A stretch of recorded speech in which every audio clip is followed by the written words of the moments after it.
Dalam pengertian paling umum, bila orang berbicara mengenai mitosis, maka yang dimaksudkan adalah sebuah sel diploid. Jadi, diploid berarti sel tersebut mempunyai kromosom-kromosom yang lengkap. Dan sel ini mempunyai 2N kromosom. Ini adalah nukleus itu. Ini adalah sel keseluruhan. Dan orang kebanyakan mengatakan, lihat, sel ini mengadakan diri menjadi 2 sel diploid. Sel tersebut berubah menjadi 2 sel, masing-masing mempunyai kromosom yang lengkap, 2N kromosom. Dan ketika orang menyebutkan bahwa sebuah sel mengalami mitosis, biasanya inilah yang mereka maksudkan. Namun, saya ingin membuat sedikit klarifikasi bahwa secara formal mitosis hanya merujuk pada proses penggandaan materi genetik dan nukleus. Jadi sebagai contoh, bila saya menggambarkannya, kita buat saja sel itu, dan sel itu sekarang punya 2 nukleus, masing-masing dengan jumlah diploid kromosom. Sel ini telah mengalami mitosis. Sel ini tidak mengalami sitokinesis, yang akan kita bahas sebentar lagi. Tapi inilah proses sitoplasma aktual dari sel yang terpecah menjadi 2 sel yang berbeda. Dan demi kejernihan, sitoplasma adalah semua yang berada di luar nukleus ini. Saya akan membicarakannya sebentar saja, tapi dalam penggunaan bahasa sehari-hari oleh kebanyakan orang, inilah yang disebut mitosis. Tapi bila Anda punya guru yang suka jawaban teknis, inilah mitosis itu. Mitosis adalah pemisahan nukleus atau penggandaan nukleus menjadi 2 nukleus yang berbeda. Proses ini biasanya disertai oleh sitokinesis, di mana sitoplasma sel-sel benar-benar terpisah. Sekarang mari kita masuk ke dalam tahap mitosis. Jadi, tahap pertama yang teramat penting bagi mitosis, sesungguhnya terjadi di luar mitosis ketika sel sedang menjalani kehidupannya. Dan ini berlangsung selama interfase. Dan interfase secara harafiah bukanlah tahapan mitosis. Secara harafiah, interfase merujuk pada kehidupan yang sedang dijalani sebuah sel. Katakanlah kita sekarang mempunyai beberapa sel baru. Saya menggambarkannya dengan warna hijau. Inilah sel baru kita. Dan mungkin inilah nukleusnya. Sel ini mempunyai 2N kromosom. Dan sel ini pun tumbuh. Sel ini membawa zat-zat gizi dari luar dan membangun protein dan melakukan apa saja. Dan ia pun tumbuh lebih besar lagi. Sel ini jelas mempunyai kromosom-kromosom yang lengkap. Dan pada saat tertentu dari siklus hidup sel ini, dan saya akan berikannya tanda, jadi inilah tahap pada interfase. Ini semua mungkin tidak diajarkan pada sejumlah kelas biologi, tapi mari saya berikan tanda saja. Ini disebut G1, tahap ketika sel sedang tumbuh. Sel ini terus tumbuh, menumpuk material dan membangun dirinya. Dan kemudian sel ini menggandakan kromosom-kromosomnya. Jadi, kita masih mempunyai jumlah kromosom diploid. Saya akan membesarkan gambar supaya lebih jelas lagi. Ini dinamakan tahap S dari interfase. Sebut ini S. Dan S adalah di mana kita mempunyai replikasi dari kromosom-kromosom aktual. Sekali lagi, kita masih belum masuk ke mitosis. Jadi S, di sini kita mempunyai replikasi kromosom-kromosom. Maka bila saya membuat gambaran besar nukleus selama tahap S, bila saya harus memulainya, mari kita mulai dengan organisme-organisme yang punya 2 kromosom. Jadi katakanlah pada awal tahap S, dan saya akan menggambarkan kromosom-kromosom hanya untuk memperjelasnya bahwa sel-sel sedang mengalami penggandaan atau replikasi. Jadi katakanlah sel ini mempunyai kromosom di sini, dan sel ini mempunyai kromosom ini di sana. Ketika sel memasuki tahap S, kromosom-kromosom tersebut menggandakan diri. Dan saya menggambarkan nukleus di sini. Saya membesarkan hanya bagian ini di sini, di mana N adalah 1, di mana diploid kita mempunyai 2 kromosom. Selama tahap S, kromosom-kromosom ini akan menggandakan diri. Jadi kromosom hijau ini akan sepenuhnya bereplikasi dan menghasilkan tiruannya. Dan kita telah sedikit mempelajarinya karena mereka terhubung di sentromer. Sekarang, tiap turunan tersebut disebut kromatid. Dan kromosom-kromosom magenta itu pun akan melakukan hal yang sama. Meskipun sekarang terdapat 2 kromatid, 1 untuk tiap kromosom, sekarang kita mempunyai 4 kromatid. 2 untuk tiap kromosom, sejatinya kita hanya mempunyai 2 kromosom. Inilah kedua kromosom itu. Peristiwa ini terjadi pada tahap S, dan kemudian sel akan terus melanjutkan pertumbuhannya. Jadi, sel itu telah menjadi besar, dan saya akan memfokuskan pada sel itu lagi. Sel yang telah besar ini terus membesar. Sel ini semakin besar dan terjadi selama tahap G2. Sel tersebut terus membesar. Sekarang ada bagian kecil sel yang belum kita bahas, tapi saya akan sedikit membicarakannya. Bagian tersebut cukup berperan penting. Inilah yang dinamakan sentrosom. Sentrosom akan menjadi sangat penting pada tahap selanjutnya ketika sel mulai membelah dan menggandakan diri. Mari kita buat sentrosom di sini. Di dalam sentrosom terdapat sentriol. Anda jangan terlalu menghiraukan hal tersebut, tapi seperti inilah benda-benda berbentuk silinder kecil tersebut. Saya hanya ingin supaya Anda tidak bingung bila membaca kata sentriol dan sentrosom. Jangan dikacaukan dengan sentromer, di mana titik-titik ini menjadi tempat kedua kromatid menempel. Sayangnya, para ahli memberikan nama-nama yang sangat mirip, atau banyak bagian sel yang sangat mirip.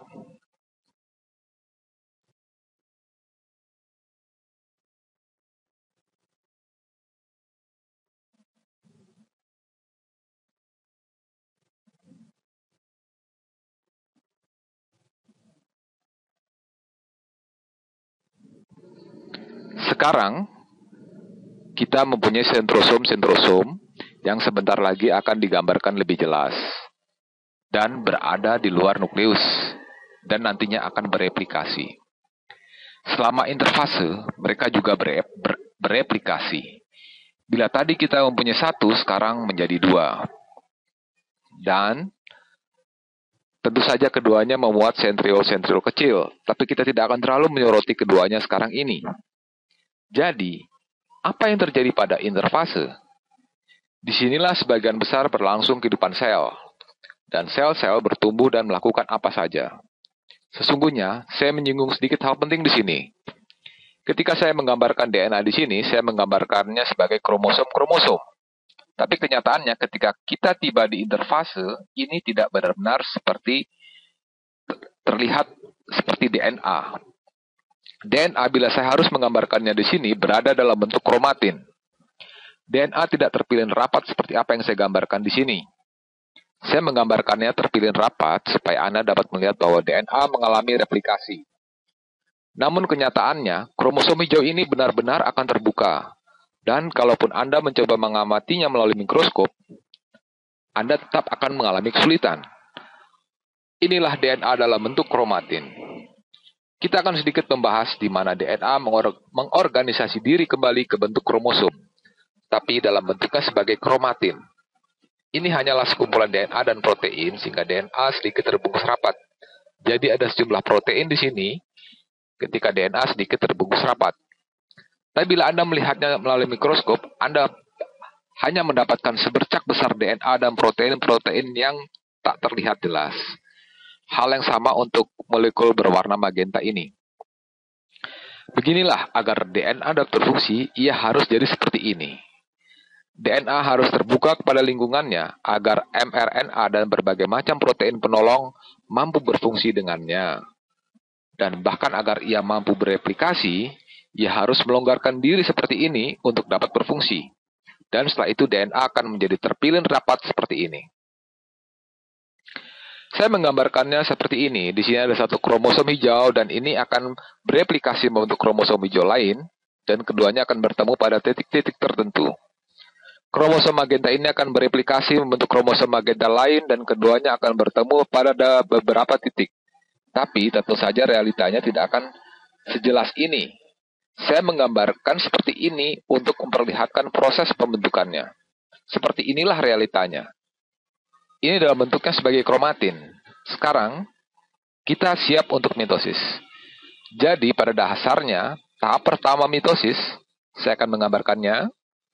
Saya akan menggambar sel hijau. Saya akan menggambar nukleus cukup besar dibandingkan nukleus yang sesungguhnya terhadap sel. Hanya karena setidaknya saat ini, banyak tindakan yang berlangsung di dalam nukleus. Jadi, tahap pertama mitosis adalah profase.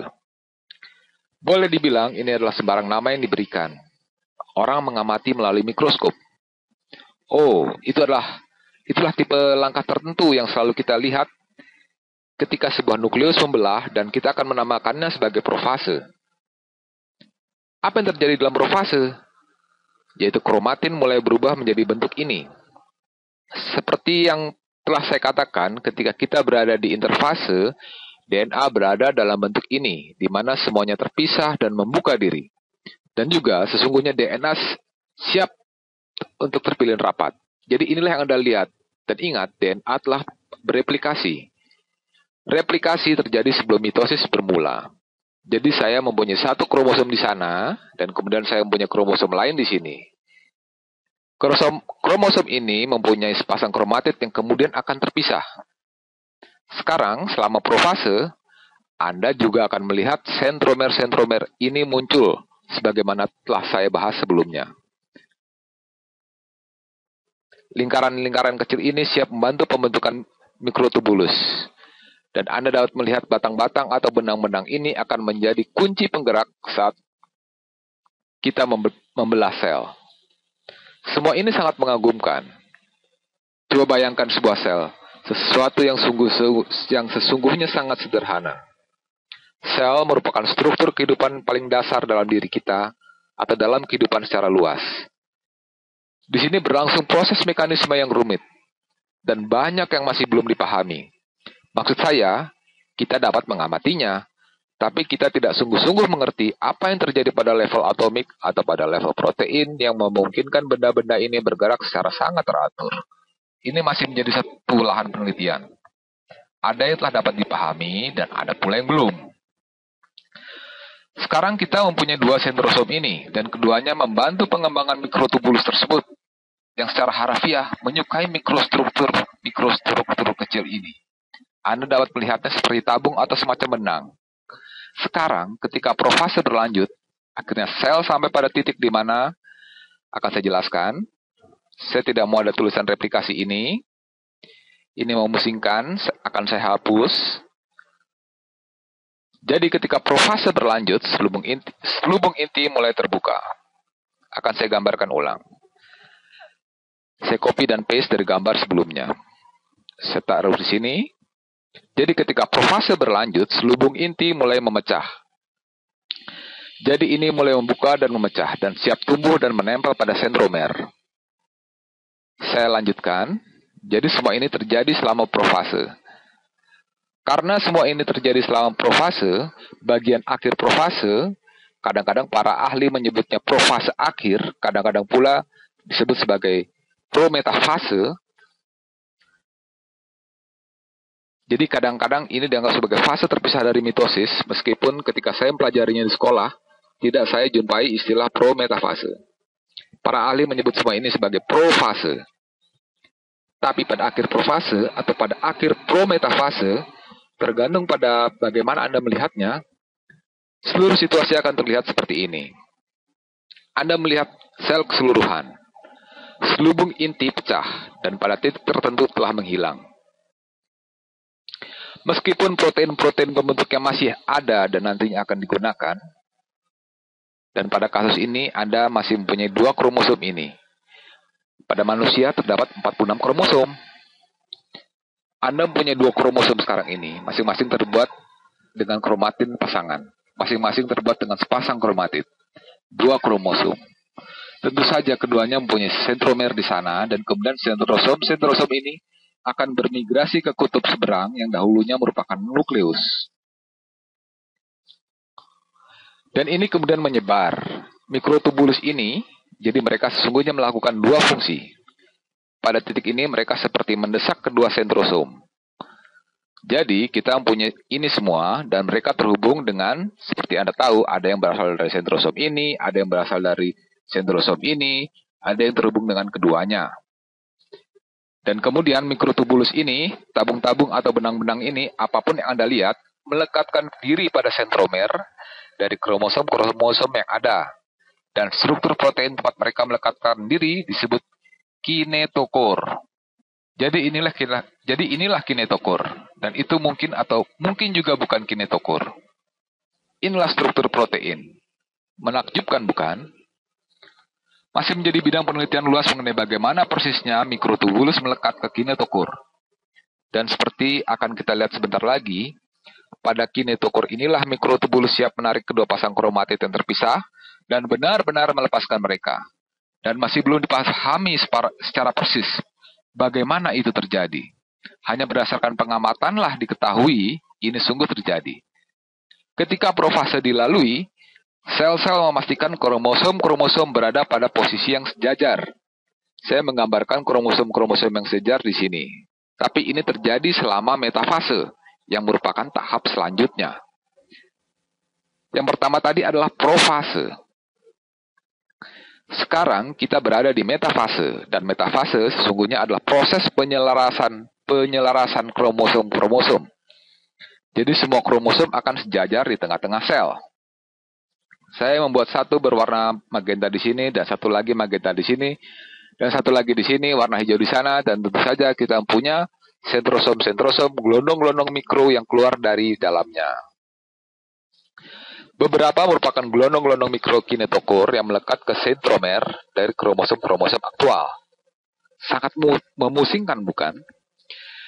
Sentrosom-sentrosom adalah struktur-struktur ini yang membantu mengarahkan apa yang terjadi terhadap mikrotubulus. Sentrio-sentrio adalah struktur-struktur kecil ini. Struktur-struktur berbentuk silinder kecil di dalam sentrosom-sentrosom.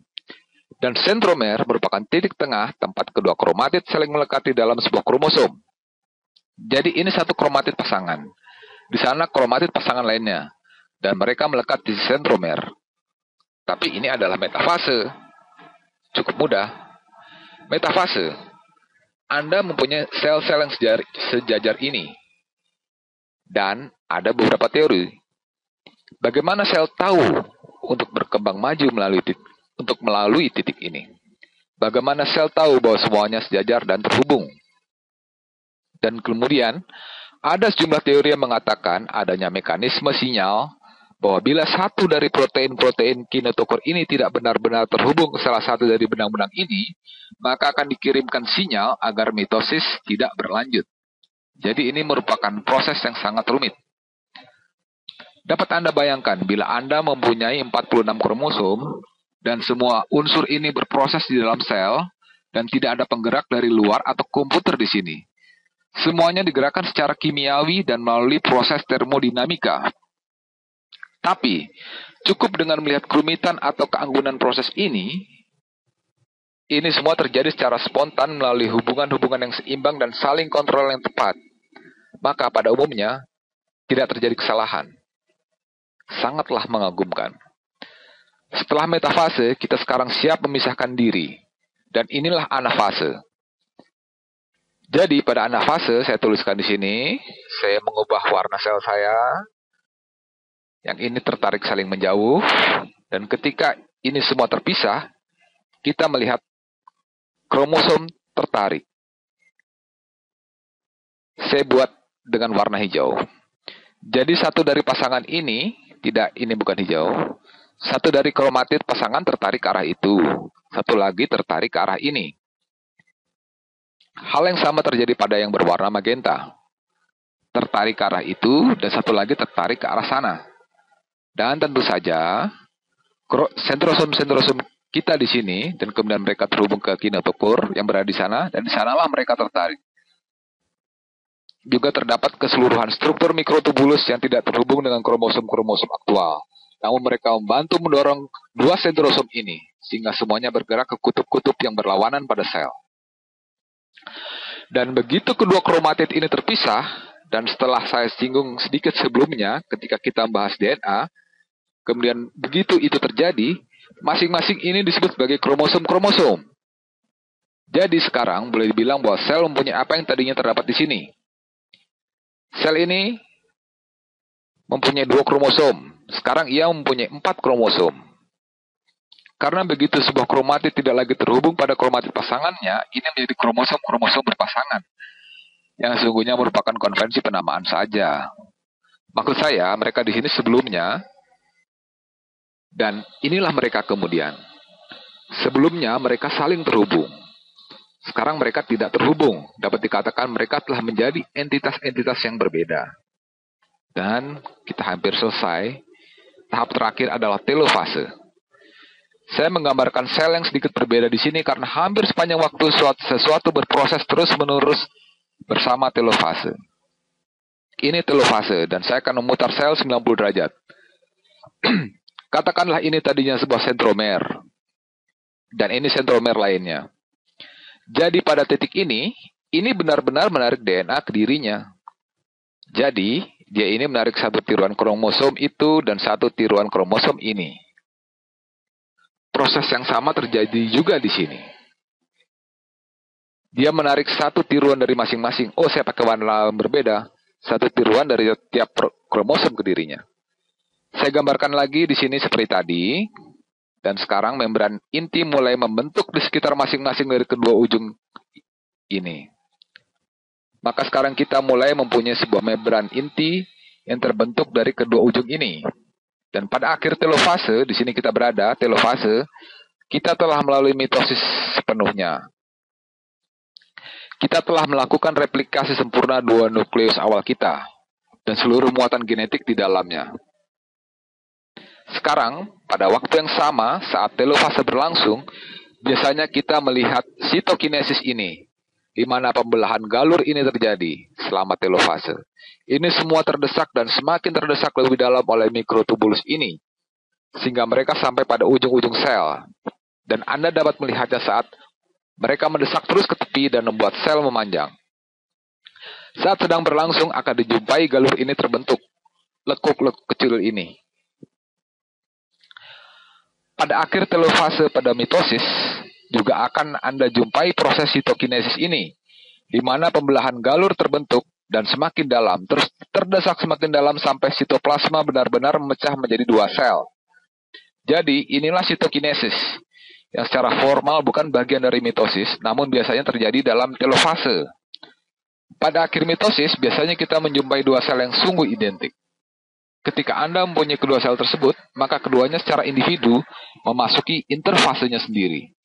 Masing-masing sel tersebut, bila kita hanya perhatikan satu ini, ia akan berada pada fase G1. Pada beberapa titik, keduanya akan bereplikasi. Dan inilah fase S. Dan Anda masuk ke fase G2. Kemudian ini akan melalui mitosis yang sama lagi.